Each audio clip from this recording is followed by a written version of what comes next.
Bienvenido a tu lección. ¿Cómo estás? You've been learning how to describe people.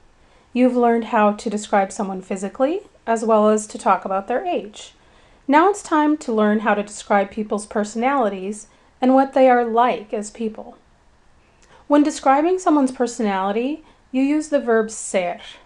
In today's lesson, you'll be given many adjectives to use, so that you're able to describe many different types of people. But there are a few other words that come in handy when describing people, whether you're talking about physical characteristics or personality. I'm referring to words such as very and slightly or a little. These little words can put more emphasis on what you are trying to say. Bueno, ¿ya estás listo para empezar? ¡Vámonos!